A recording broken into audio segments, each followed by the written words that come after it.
This will be obvious later, but my mom never told me any of these stories.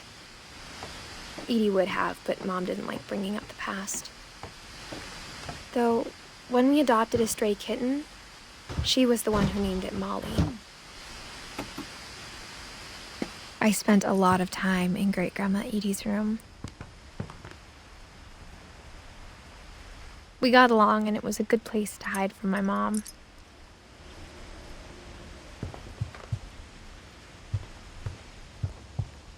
When Edie told people Sven was killed by a dragon, she could also have said he was building a dragon-shaped slide that collapsed. She could have, but she didn't.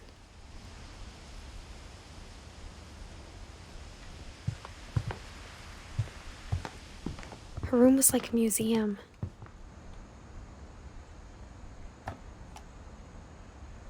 For 500 years, the Finches have been famous throughout Norway for their fortune and misfortune. Odin Finch buries the latest victims of the family curse, his wife Ingeborg and their newborn son, Johan. On January 7th, 1937, he set sail with his family and his house, hoping to leave the curse behind. But 40-foot waves off the coast of Washington send the house and Odin to the bottom of the sea. Odin's daughter Edie, with husband Sven and baby Molly, step ashore on their new home, Orcas Island. Odin Finch is the first to be buried in the new family cemetery. His daughter Edie is already dreaming of a new Finch house.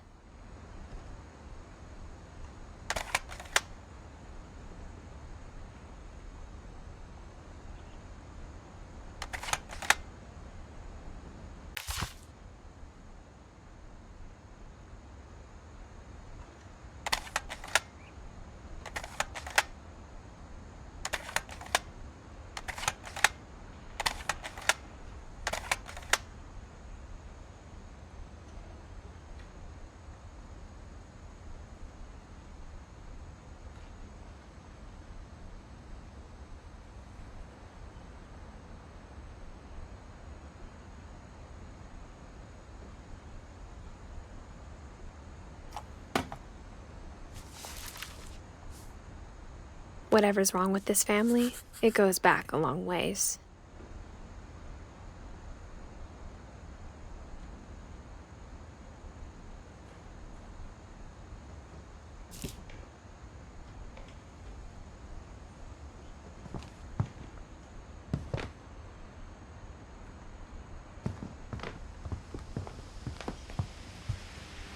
Louis died a week before we left, but Edie had already started to memorialize him. Edie knit me a new pair of gloves every year, just in time to replace the old ones.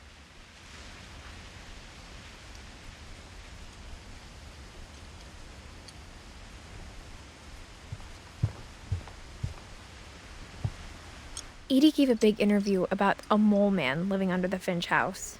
My mom was furious. I hadn't thought of myself as Edith Jr. for a long, long time.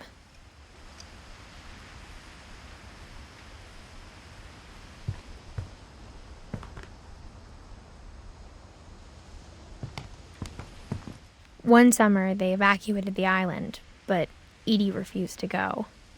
For a few weeks, she was a celebrity.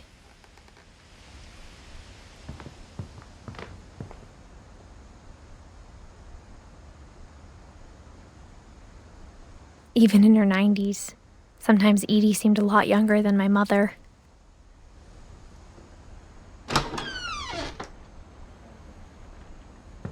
The only trace Grandpa Sam's first wife, Kay, left on the house was the pink bathroom.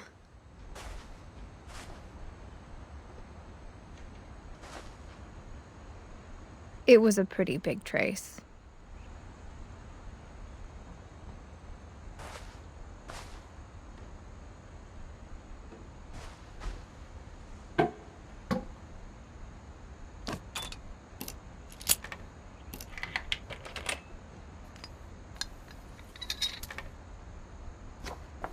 There's a secret in this bathroom.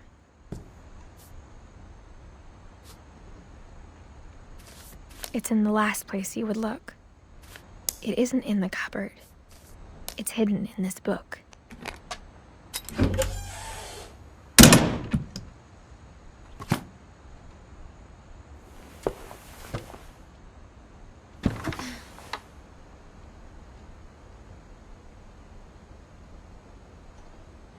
Sven gave Sam an old camera he'd refurbished. He never put it down.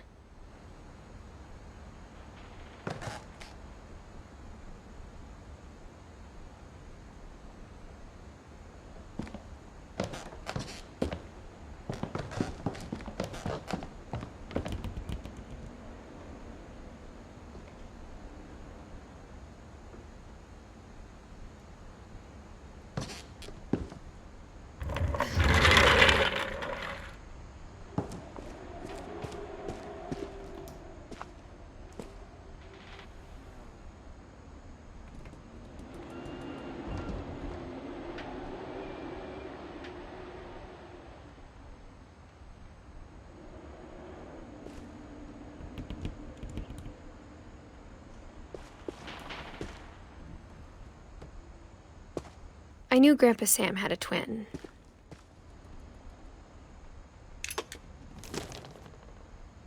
And that he never talked about him. I guess my grandpa didn't like history any more than my mom did.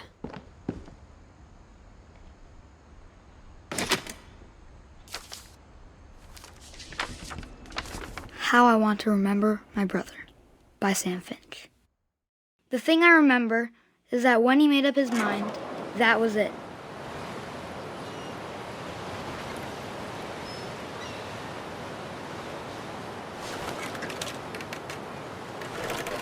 My brother said he'd die before he ate another mushroom, and he did. At Barbara's funeral, we swore we'd never be afraid again, and he wasn't. I think Calvin always wanted to fly.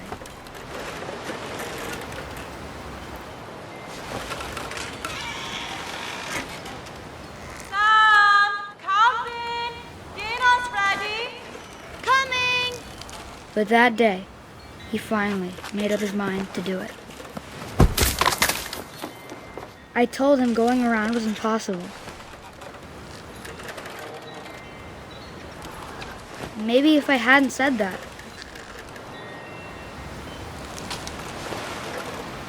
Calvin, I'm not gonna tell you again.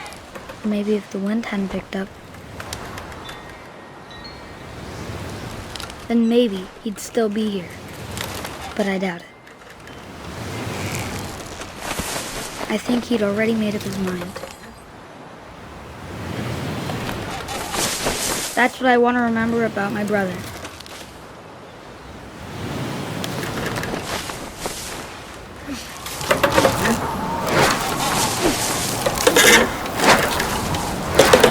The day he made up his mind to fly. And he did.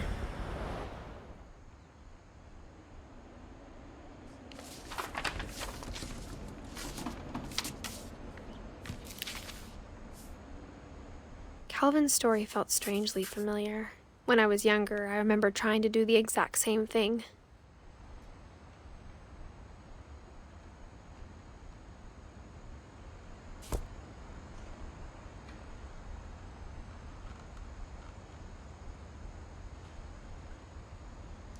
After the funeral, Edie roped off Calvin's half of the room.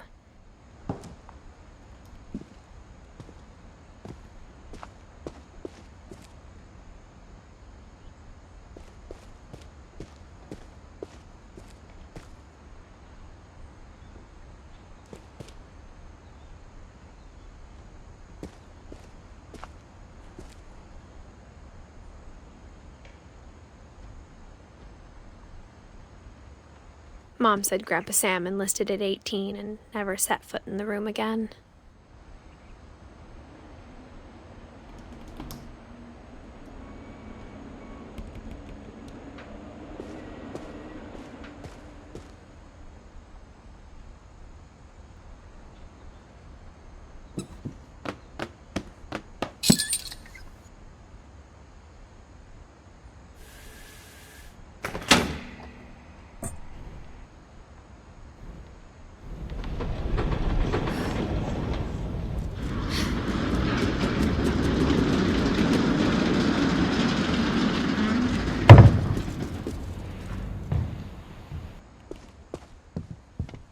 passages were a pretty tight fit.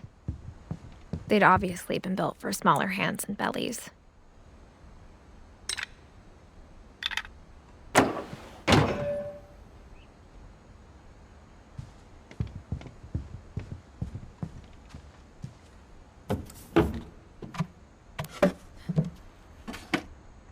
Growing up, I always thought of Barbara as a child star.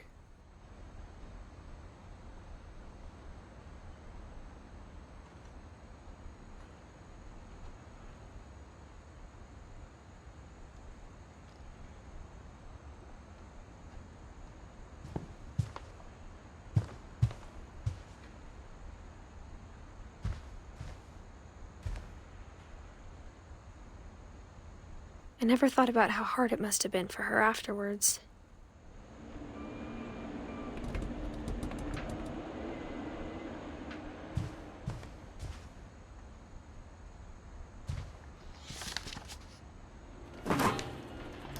Of all the stories people wrote about Barbara's death, I'm surprised Edie saved this one.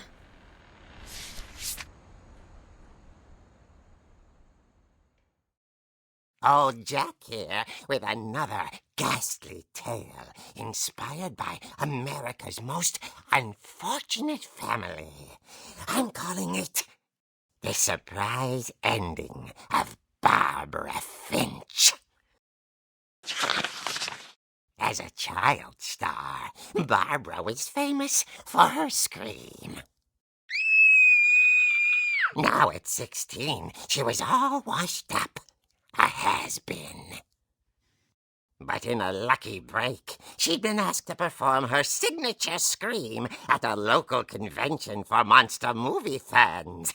It was just the boost her career needed. Unfortunately, her scream hadn't aged well.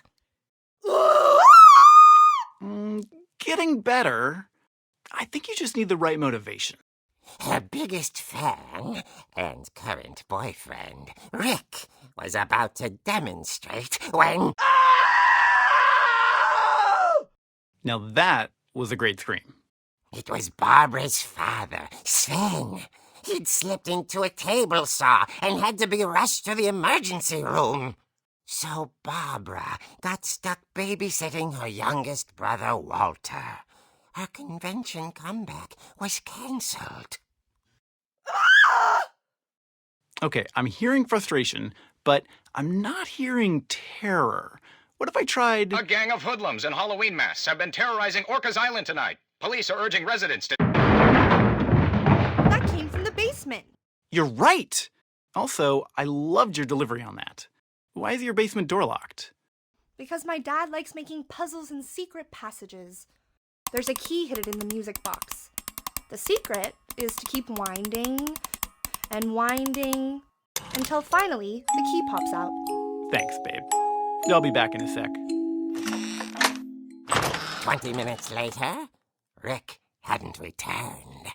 So Barbara went to look for him, right on cue. She reached for the music box. And as she wound the key, she listened for Rick, but the house was silent.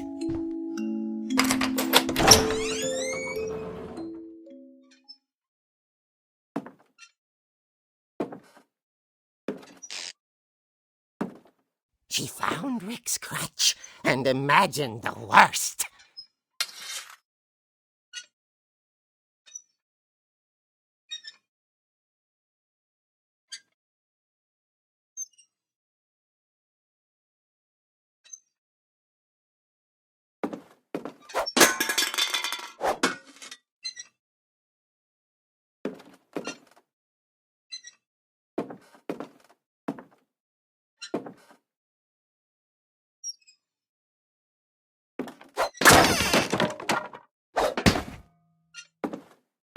The gang's leader is the infamous Hookman killer, Dr. Carl Hamill, who impaled and then ate his family 10 years ago tonight.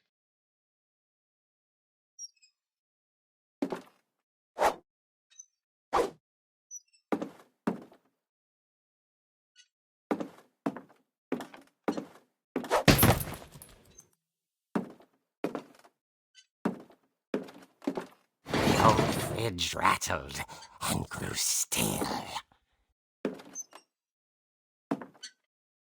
Oh dear! Oh! Rick? Barb, relax. I was just trying to scare you to help you find your scream. Well, I'm not scared, Rick. I'm furious. Then act furious. All I'm getting from you now is that you're hurt and confused and She threw him out, but she kept a little something to remember him by. Barb, have you seen my other crutch? And she was still holding it when she fell asleep watching the late picture show. Hours later... Barbara! Walter, what's going on up there? Ah! Okay, I'm coming up, but if this is a trick, you're dead, Walter.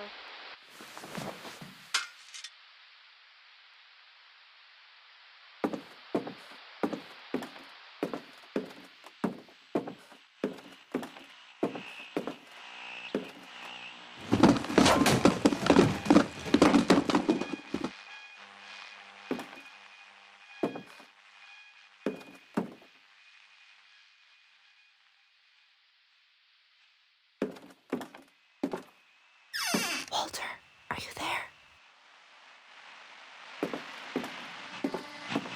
Walter had vanished, but his bedside radio was still on. Orcas Island police describe the man as 6 feet tall, with a steel hook for a hand. Residents are urged to lock all doors and windows and notify the police of any suspicious activity. Barbara turned, saw the hook man, and was speechless. He was quite smashing. And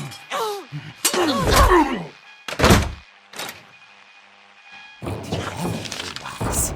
He couldn't get enough of Barbara.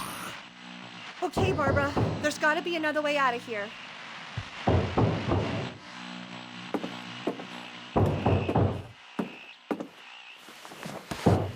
That night, she played her part beautifully.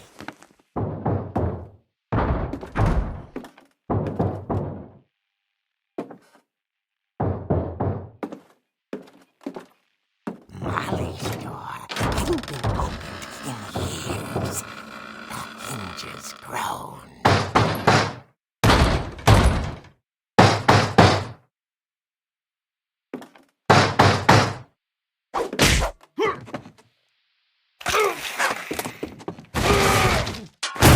He wasn't moving, but she sensed the story might not be over yet.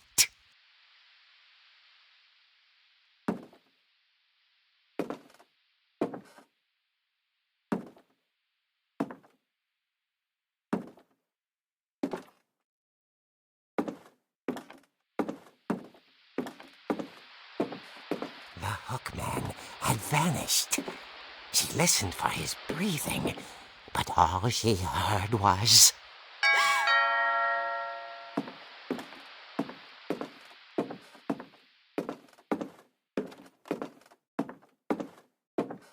At the door, she heard whispering. It was coming from inside the house.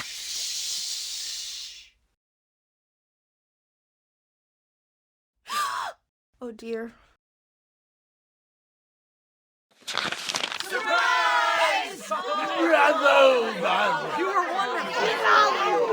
monsters had come to surprise her.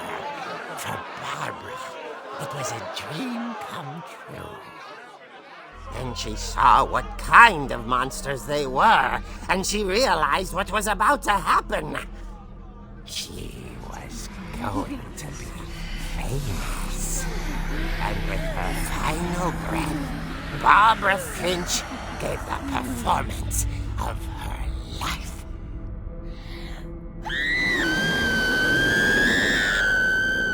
I wasn't there myself, but I hear Barbara was magnificent. Poor girl. She had a taste for stardom. But unfortunately, so did her fans. Of course, the police blamed it all on poor Rick, who disappeared the same night. And little Walter? Hiding under his bed the whole time. He took it all pretty hard, but that's another story. As for Barbara, tucked inside the music box is all they ever found of her. Her ear. Now that's what I call a real eerie tale.